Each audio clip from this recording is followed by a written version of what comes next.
అందరికీ నమస్కారం. మీ ఆధ్యాత్మిక ఎదుగుదలను కాంక్షించే పిరమిడ్ మాస్టర్ ప్రకాష్ యూట్యూబ్ ఛానల్ను సబ్స్క్రైబ్ చేసుకోండి, అందరికీ షేర్ చేయండి. Thank you. హాయ్ మాస్టర్స్, అందరికీ నమస్కారం.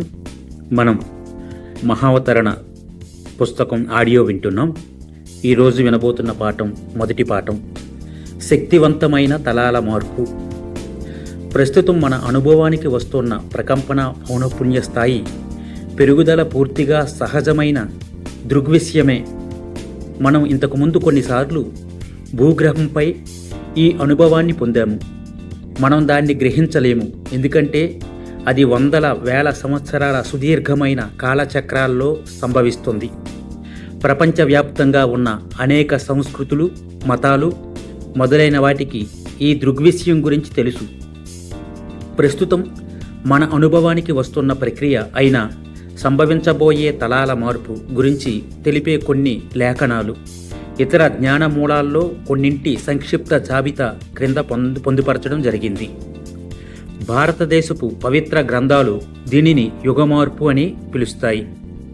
మహర్షి మహేష్ యోగి దీనిని భూమిపై స్వర్గం అని పేర్కొంటారు. బైబిల్ దీనిని ప్రపంచం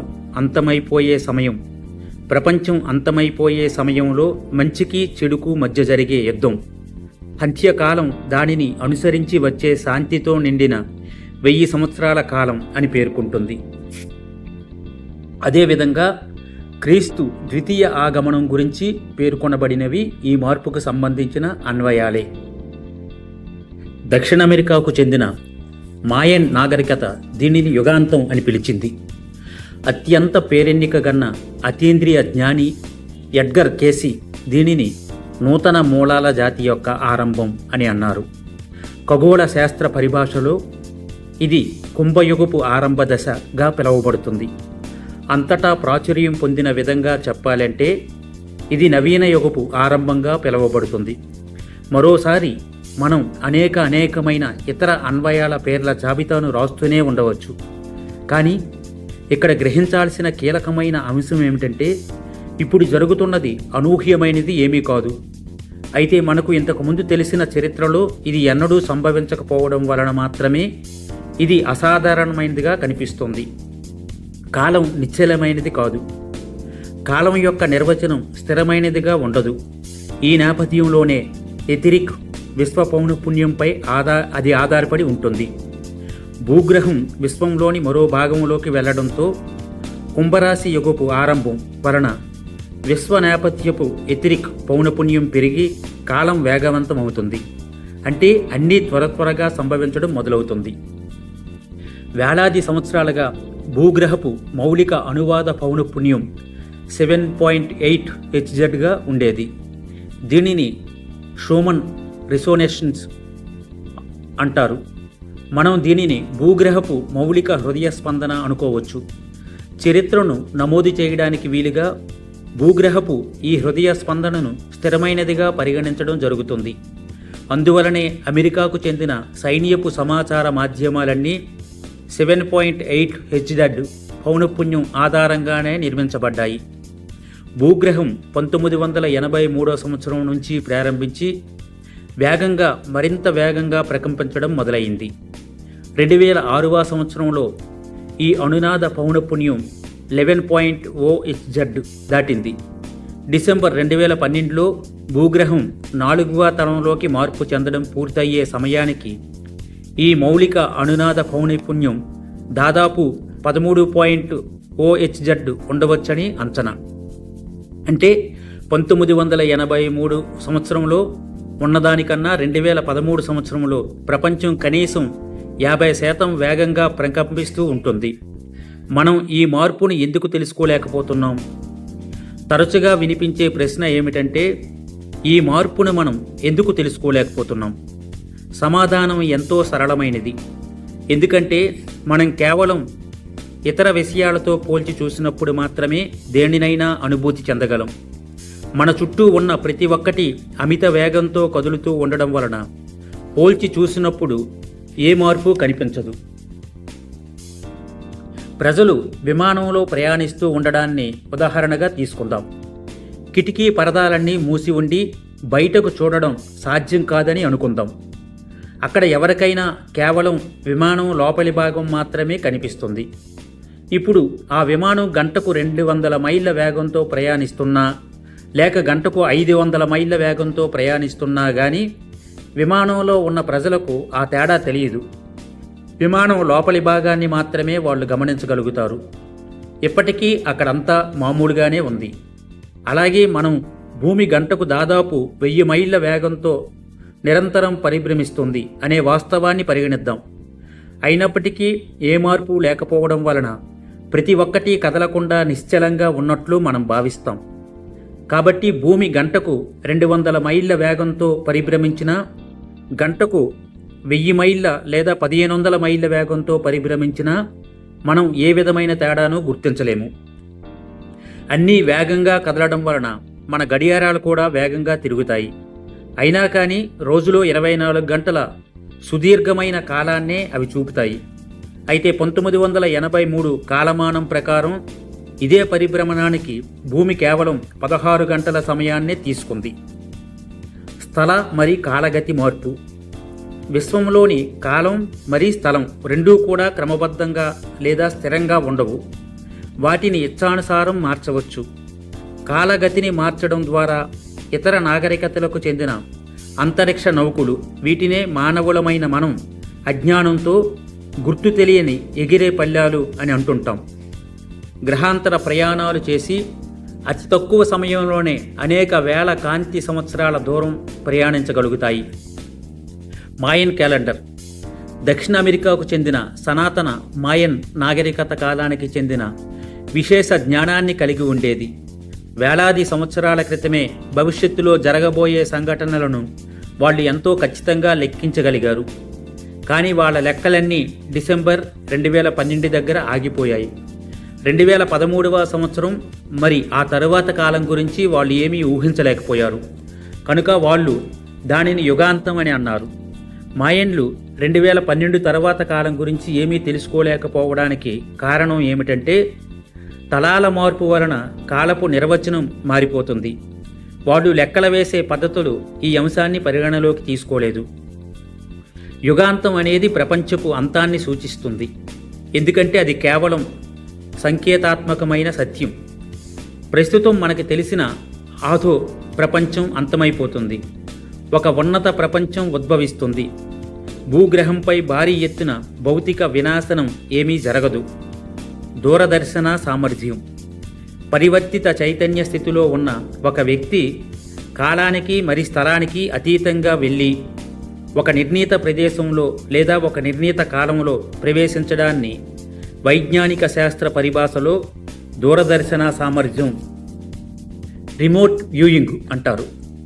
భారతదేశపు యోగులు ఈ పద్ధతిని యుగాలుగా ఉపయోగిస్తున్నప్పటికీ ప్రతి ఒక్కరూ ఈ విధంగా చేయగల సామర్థ్యాన్ని కలిగి ఉంటారు. అమెరికాలో ఎవరైనా వెళ్ళి ఈ పద్ధతులను నేర్చుకోగలగడానికి శిక్షణాలయాలు ఉన్నాయి. ఉదాహరణకు మీరు దూరదర్శన సామర్థ్యంతో చూడగలిగితే కనుక మీరు భౌతికంగా న్యూయార్క్లోనే ఉండవచ్చు, కానీ ఎక్కడో దూరంగా న్యూఢిల్లీలో ఉన్న మీ తల్లిదండ్రులు ఇంటిని మీరు దర్శించవచ్చు. మీరు భౌతికంగా అక్కడ ఉన్నట్లుగానే అక్కడ ఏం జరుగుతుందో మీరు ఖచ్చితంగా తెలుసుకోగలుగుతారు. మీరు కాలగమనంలో వెనక్కి వెళ్ళి నిన్న లేదా 6 నెలల క్రితం ఏం జరిగిందో కూడా చూడవచ్చు. అలాగే మీరు భవిష్య కాలంలోకి కూడా వెళ్ళవచ్చు. దాదాపు 50 సంవత్సరాల క్రితం వైజ్ఞానిక శాస్త్ర ప్రపంచం దూరదర్శన సామర్థ్యాన్ని గురించి తెలుసుకొని వినియోగించడం ప్రారంభించింది. అనేక గూఢచర్య సంస్థలు ఒకదానిపై మరొకటి గూఢచర్యం నెరపడం కోసం దీనిని ఉపయోగిస్తున్నాయి. ఒకవేళ సోవియట్లు లేవని చెప్పే సోవియట్ రహస్య స్థావరాలను అమెరికన్లు ఈ విధంగా సందర్శించగలిగితే కనుక బాగుంటుంది కదూ. సహజంగానే సోవియట్లు కూడా అమెరికన్ల విషయంలో ఇలాగే చేయగలుగుతారు. మరి నాసా లాంటి అంతరిక్ష పరిశోధనా సంస్థలు భౌతికంగా చంద్రుడిపై కాలు మోపే ముందు చంద్రుడి ఉపరితలాన్ని దూరదర్శన సామర్థ్యం ద్వారా దర్శించాలని నిశ్చయంగా భావిస్తాయి. అనుభవజ్ఞులైన దూరదర్శన సామర్థ్య నిపుణులు కాలం, స్థలం రెండింటినీ సులభంగా అధిగమించగలరు. వాడు భవిష్య కాలంలోకి కూడా వెళ్ళగలుగుతారు. కానీ దూరదర్శన సామర్థ్యం గల వాళ్ళు 2013 సంవత్సరానికి లేదా ఆ తరువాత కాలానికి వెళ్ళాలని ప్రయత్నించిన ప్రతిసారి ఆ ప్రయత్నం ఫలించలేదు. మరోసారి చెప్పేది ఏమిటంటే 2013 సంవత్సరంలో పౌనఃపున్యం మారిపోవడం వలన మన ప్రస్తుత ఆలోచనలు ఆ నూతన పౌనఃపున్యాలతో సమాంతంగా ఉండలేకపోతున్నాయి. అందువలనే 2013 సంవత్సరం లేదా ఆ తర్వాత కాలం గురించి తెలుసుకోవడానికి దూరదర్శన సామర్థ్యం పనిచేయదు. Photon belt. భూగ్రహం ఫోటాన్ బెల్ట్ అని పిలువబడే అత్యంత సూక్ష్మ శక్తులతో కూడిన ప్రదేశంలోకి ప్రవేశించి దాని ద్వారా పయనించే ప్రక్రియలో ఉంది. ఫోటాన్ బెల్ట్ ద్వారా పయనించి వెళ్ళడానికి భూమికి 2000 సంవత్సరాల కాలం పడుతుంది.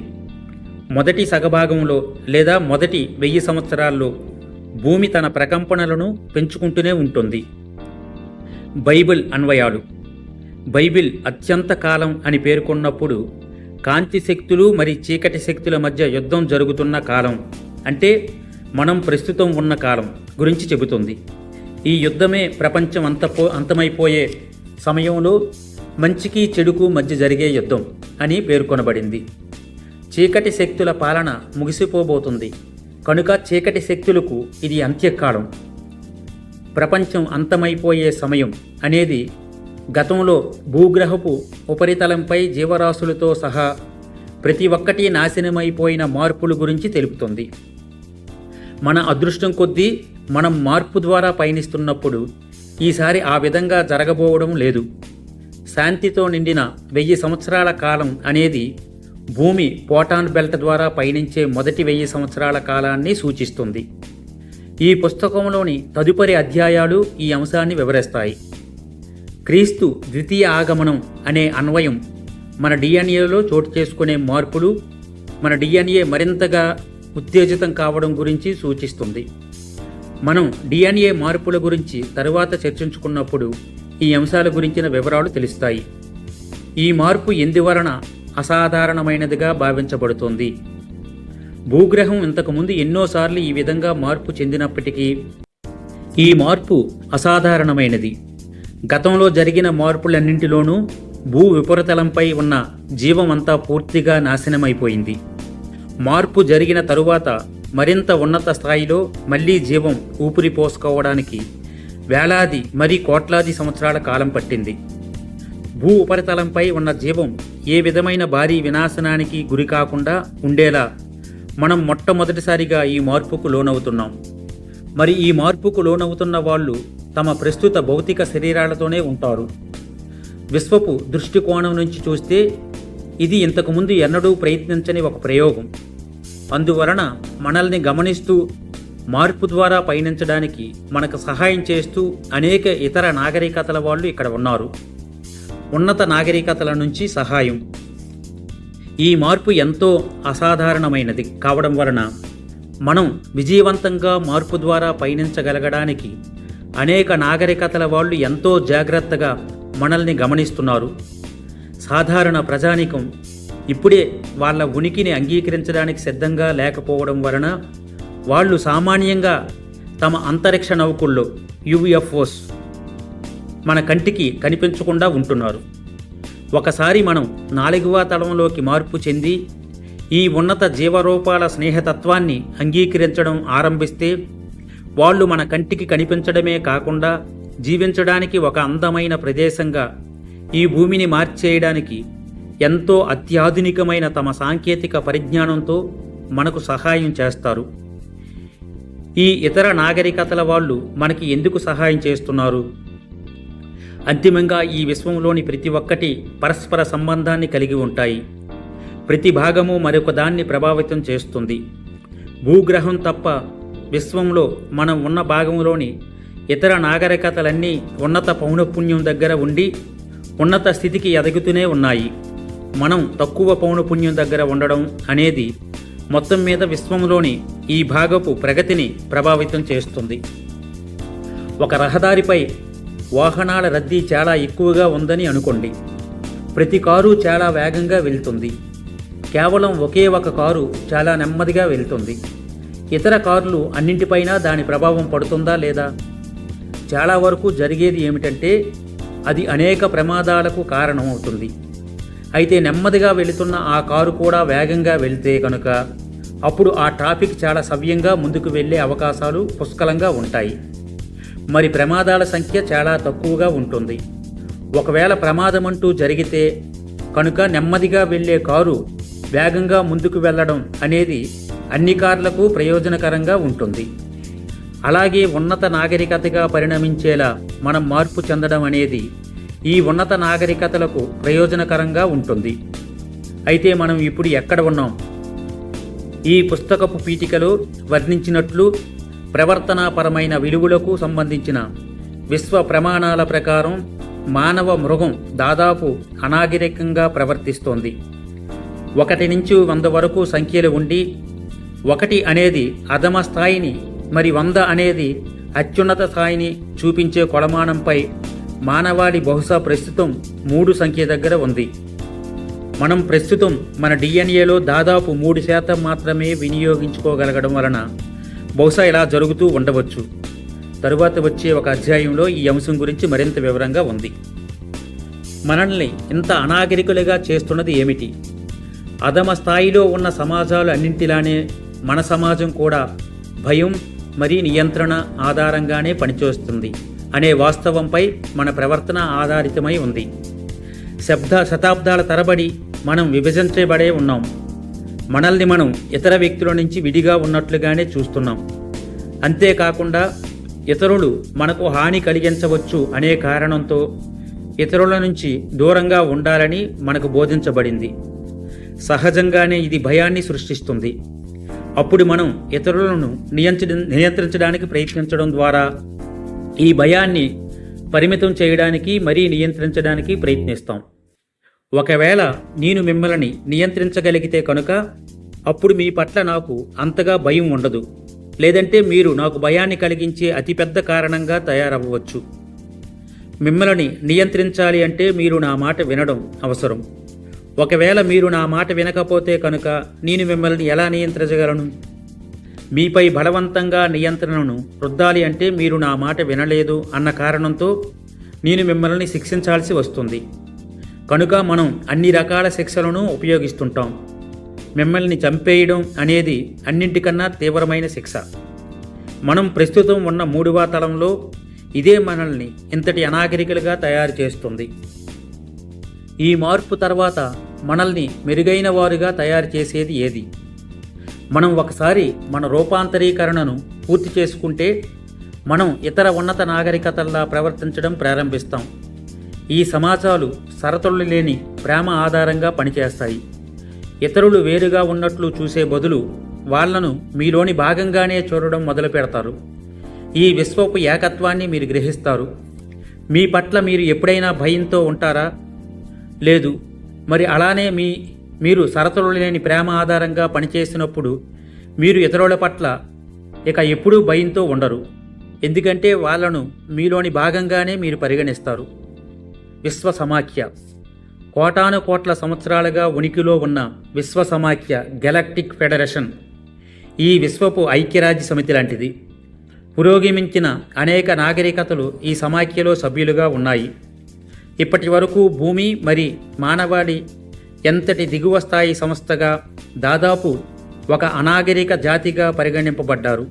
అంటే ఈ విశ్వ సమాఖ్యలో సభ్యత్వం కోసం మనకు కనీసం ఆహ్వానమైనా అందలేదు. ఒక ఉదాహరణగా చెప్పుకోవాలంటే మన ప్రపంచాన్నే తీసుకోండి. మన భూమిపై ఇప్పటికీ కూడా మిగిలిన సమాజంతో సంబంధ బాంధవ్యాలే లేకుండా వెనుకబడి ఉన్న అనాగరిక తెగలు అనేకం ఉన్నాయి. తమ సొంత తెగలోని సభ్యులనే చంపి తినే నరమాంస భక్షకులు కూడా ఉండి ఉండవచ్చు. ఈ తెగల్లో ఏవీ మన ఐక్యరాజ్య సమితిలో చేరడానికి ఆహ్వానించబడవు. అయితే ఈ తెగల కూటముల్లో కొన్ని పురోగమించి మరింత నాగరికతను సంతరించుకొని పరిపాలనా వ్యవస్థను నియమాలను ఏర్పరచుకొని నాగరిక దేశాలతో కూడిన ప్రపంచ సమాజంలో చేరినప్పుడు వాటికి ఐక్యరాజ్య సమితిలో సభ్యదేశాలుగా ఉండడానికి ఆహ్వానం అందుతుంది. అలాగే ఒకసారి మనం 4వ తలంలోకి ప్రవేశించి మెరుగైన సమాజంగా రూపొందిన తరువాత విశ్వ సమాఖ్యలో నూతన సభ్యులుగా చేరడానికి మనకు ఆహ్వానం అందబోతుంది. మన ప్రధాన లక్ష్యం మంచి జీవితం. ఈ సమయంలో మన ప్రధాన లక్ష్యం ఏమిటంటే మనం స్వయంగా మార్పు చెందుతూ ఇతరులు కూడా మార్పు చెందగలిగేలా వీలైనంత మందికి సహాయం చేయాలి. అయితే తమ స్వంత సంకల్ప స్వేచ్ఛ, ఫ్రీవిల్ ఉపయోగించి ఆ సహాయం కోసం వెతికే వాళ్లకు మాత్రమే సహాయం అందించడం సాధ్యమవుతుంది. 4వ తలంలో జీవితం ఎంత అద్భుతంగా ఉంటుంది, మార్పు చెందే ప్రక్రియలను ఎలా సులభతరం చేసుకోవాలి అనే అంశాలను గురించిన సమాచారాన్ని తదుపరి అధ్యాయాలు మీకు అందిస్తాయి. ఓకే ఫ్రెండ్స్, మొదటి పాఠం